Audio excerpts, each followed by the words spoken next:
take you out. तो साथियों, कहा जाता है कि फूल हमेशा के साथी है मनुष्य के। महोत्सव हो, जन्मदिन का महोत्सव हो, वैलेंटाइन का, या फिर मृत्युशैया पर हो, हर उत्सव पर, हर मौसम में, हर समय फूलों का अपना महत्व है। हर प्रकार के फूल चढ़ाए जाते हैं। तो इन्हीं फूलों का एक महोत्सव लगा है शांति पथ पर, जो कि है ट्यूलिप महोत्सव के नाम से। तो चलिए चलकर देखते हैं कि इस बार क्या है हमारे लिए ट्यूलिप महोत्सव में देखने के लिए। तो आप मेरे साथ शामिल होइए, मैं आपको दिखाऊंगा कहाँ आप पार्किंग कर सकते हैं, कैसे आप यहाँ पर आ सकते हैं, और क्या है इस बार के ट्यूलिप महोत्सव में हमारे लिए देखने के लिए। तो चलिए शुरू करते हैं आज के व्लॉग को। 7 फरवरी से 23 फरवरी 2 हफ्ते तक खुला है ट्यूलिप फेस्टिवल, जो कि है शांति पथ में। तो साथियों, अगर आप आते हैं तो कुछ इस प्रकार का वाइब्रेंट फीलिंग आपको दिखाई देगा। आपको दिखाई देंगे यहाँ पर पिंक, पीले, गुलाबी और सफ़ेद ट्यूलिप के फूल, जिन्हें एमसीडी ने मंगाया है नीदरलैंड से। कहा गया है कि इस बार के ट्यूलिप महोत्सव में लगभग 3.5 लाख फूल ये लेकर आए और उन्होंने यहाँ पर बोए हैं। और अभी 2 हफ्ते के लिए आप यहाँ पर आकर इनको देख सकते हैं, इनका मज़ा ले सकते हैं। हाँ, इनको तोड़िएगा मत, क्योंकि ऐसा लगता है कि कुछ बच्चों ने यहाँ पर तोड़ भी दिए हैं। जब आप यहाँ पर आते हैं तो शांति पथ के दोनों तरफ, सामने की तरफ और इस तरफ, दोनों तरफ आपको ये फूल लगे हुए दिखाई देंगे। और बहुत सारे लोग, आप देख सकते हैं कि अभी सुबह का बजा है 10:30 और यहाँ पर बहुत सारे लोग आए हैं और फ़ोटोग्राफ़ी और वीडियोग्राफ़ी, और मेरी तरह कुछ लोग व्लॉग भी बना रहे हैं, का मज़ा ले रहे हैं। मैंने यहाँ पर देखा कुछ लोग लाइव पेंटिंग भी कर रहे हैं। जैसे आप देख सकते हैं कि सामने एक भाई साहब हैं, वो लाइव पेंटिंग बना रहे हैं। इसी तरह वहाँ पर एक और लोगों का झुंड है, जो 3-4 लोग बैठे हैं, वो भी पेंटिंग का मज़ा ले रहे हैं।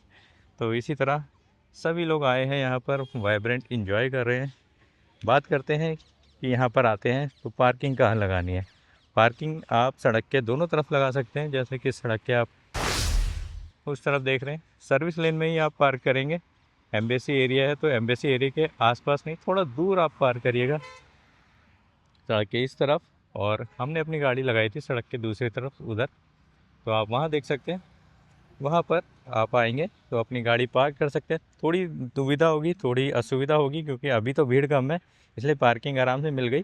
शाम के टाइम जैसे जैसे टाइम बढ़ता है, वो पार्किंग के लिए आपको थोड़ा जगह ढूंढनी पड़ेगी।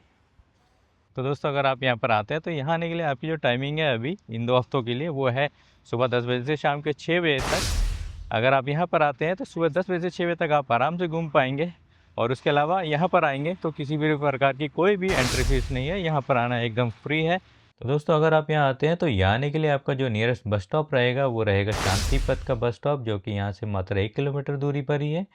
इसके अलावा अगर आप आते हैं मेट्रो से तो सर विश्वेश्वरैया मेट्रो स्टेशन जो है मोती बाग में, वो यहाँ का नियरेस्ट मेट्रो स्टेशन रहेगा, जो कि पिंक लाइन पर है। और अगर आप आ रहे हैं येलो लाइन से तो लोक नायक मार्ग यहाँ का येलो लाइन का मेट्रो स्टेशन है, जिसके द्वारा आप यहाँ पर पहुँच सकते हैं।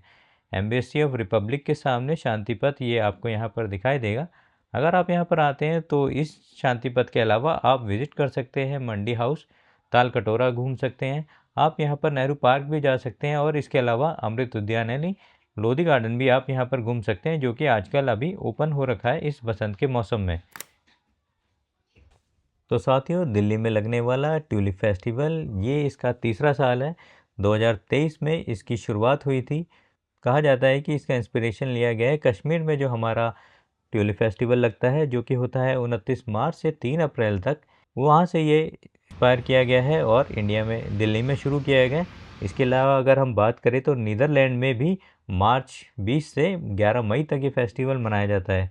और इंटरनेशनल लेवल की अगर बात करते हैं तो यूनाइटेड स्टेट में ओक्लाहोमा सिटी जो फेस्टिवल है वो भी मार्च 28 से 5 अप्रैल तक 7 दिन का महोत्सव होता है, जो कि ट्यूलिप का पूरा लगता है। ट्यूलिप इतना खास क्यों है? तो साथियों, ट्यूलिप के बारे में भी मैं कुछ रोचक फैक्ट आपके साथ शेयर करता हूँ। कहा जाता है कि इसकी जो ओरिजिन मानी जाती है वो मानी जाती है कि कजाकिस्तान के पहाड़ों से इन्हें लाया गया था और वहाँ से इनके उगने की शुरुआत हुई। इसके अलावा कहा जाता है कि ट्यूलिप शब्द का जो ओरिजिन है तुर्किश शब्द ट्यूल बैंड से हुआ है। और इसके अलावा एक रोचक फैक्ट और भी है, और माना जाता है कि 17वीं शताब्दी में एक टाइम ऐसा आया था कि ट्यूलिप के एक फूल की कीमत एक घर के बराबर हो गई थी। एक ऐसा बबल फूटा था मार्केटिंग का कि उस टाइम पर इतना महंगा हो गया था ट्यूलिप का फूल, एक फूल एक घर के बराबर उस टाइम पे हुआ करता था। और तो और जब हम बात करते हैं कि वर्ल्ड वार 2 में एक बार खाने की इतनी कमी हो गई कि जो ये ट्यूलिप की पत्तियां हैं इनको लोगों ने खाया, खाने में यूज़ किया, फूड के टाइप पर। इसका जो स्वाद है माना जाता है कि अनियन की तरह होता है, तो इसलिए खाने में इसका इस्तेमाल हुआ था उस टाइम पर। तो ट्यूलिप की ये कुछ कहानियाँ हैं जो रोचक हैं, मैंने कहा आपके साथ शेयर करते हैं। आप मुझे कमेंट में बताइएगा कि इन कहानियों में किस चीज़ के बारे में आपने सुना था और किसके बारे में आपने नहीं सुना है।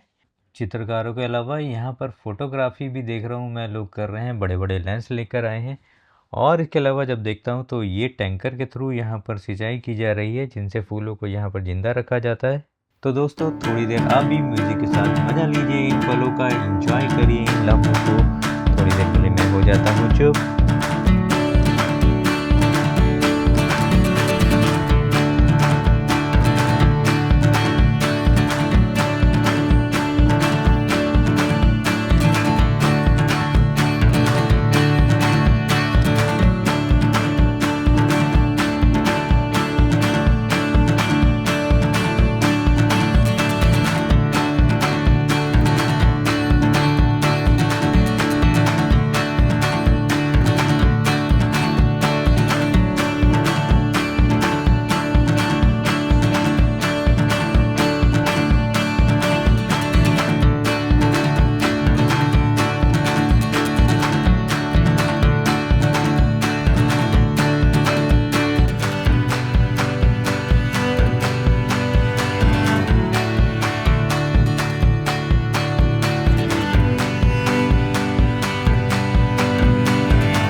यहाँ पर भाई साहब बहुत अच्छी पेंटिंग कर रहे हैं। शायद आधे घंटे से बैठे हुए हैं और अब तक उनका आधा काम तो हो चुका है लगभग।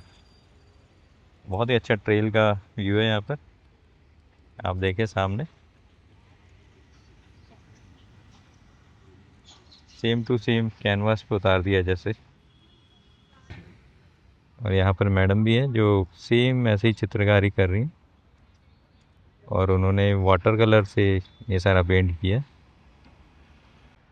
और सबसे शुरुआत में हम एक भाई साहब मिले थे, वो भाई साहब है जो अभी तक लगे हुए हैं। जब मैं शुरुआत में आया था ना सबसे पहले, तब से मैं देख रहा हूँ उन्हें, वो अपने कैनवास पे पेंट कर रहे हैं।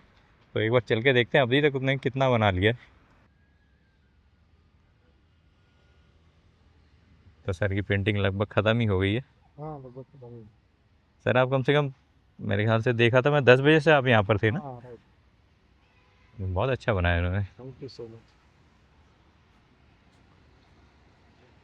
और ये है सामने, बहुत सुंदर, ब्यूटीफुल। तो दोस्तों इसी के साथ हम अपना वीडियो यहीं पर समाप्त करते हैं। अगर आपको ये वीडियो पसंद आए तो प्लीज़ लाइक कीजिए, सब्सक्राइब कीजिए और साथ ही साथ शेयर भी कीजिए हमारे इस वीडियो को, ताकि हमें मोटिवेशन मिलता रहे इस तरह के और वीडियो आपके साथ लेकर आते रहने का। धन्यवाद।